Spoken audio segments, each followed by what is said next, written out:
जाकर उनसे जा मिलो, क्योंकि वो अल्लाह का लश्कर है और वो अल्लाह का खलीफा इमाम मेहदी ताक तक पहुंचेगा। मुस्नद अहमद, हाकिम, अल मुस्तदरक। ये वो हदीस है जो सदियों से उल्मा, सूफिया और मुजाहिदीन के दिलों में जलती रही है, और आज ये हदीस ताज़ा हो चुकी है। खुरासान ये महज एक इलाका नहीं है, ये एक बशारत है, एक वादा है, एक लश्कर की पनाहगाह जिससे अल्लाह का इंतकाम निकलेगा। ये इलाका हमेशा से तौहीद के अलमबरदारों का गढ़ रहा है। क्यों खुरासान? क्योंकि ये वो सरजमीन है जहाँ की वादियों में अल्लाह की नज़रों के मुजाहिद पलते हैं, जहाँ की हवा में तक़वे की खुशबू है, जहाँ की मिट्टी शुहदा के खून से रंगीन है, जहाँ माएँ बेटों को दूध के साथ शहादत का पैगाम भी पिलाती हैं।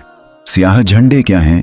ये कोई अलामत नहीं, ये एक इल्हामी निशान है जिसे लेकर ये लश्कर निकलेगा, न माल के लिए न दुनिया के लिए, बल्कि अल्लाह के इंतकाम के लिए।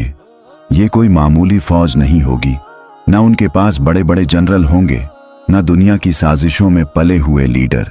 ये लश्कर अल्लाह की तरफ से चुने हुए लोगों पर मुश्तमिल होगा।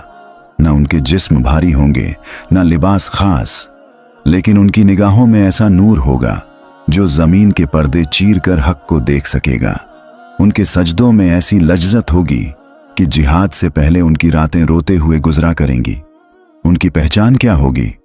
हाथों में स्याह झंडे, दिलों में तौहीद, जबानों पर तिलावत और आंखों में शहादत की चमक।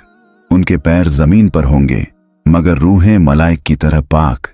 किस किस्म के लोग होंगे इस लश्कर में?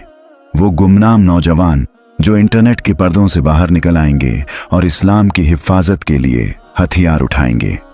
वो यतीम बच्चे जिनकी आंखों के सामने माएँ शहीद हुईं, मगर उनके दिलों में शिकवा नहीं, सिर्फ अल्लाह है। वो मुफक्किर, वो उलेमा, वो सूफिया जो इशारे से कौमों की तदबीर बदलते हैं। उनके पास क्या होगा?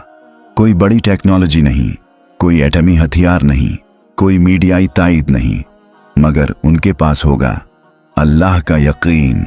ऐ नबी, वो लोग जिनसे लोग कहते हैं कि दुश्मन ने तुम्हारे खिलाफ बड़ी फौज जमा कर ली है, फिर भी उनका ईमान और बढ़ गया, और उन्होंने कहा हमें अल्लाह काफ़ी है और वही बेहतरीन कारसाज है। सूरह आले इमरान 173।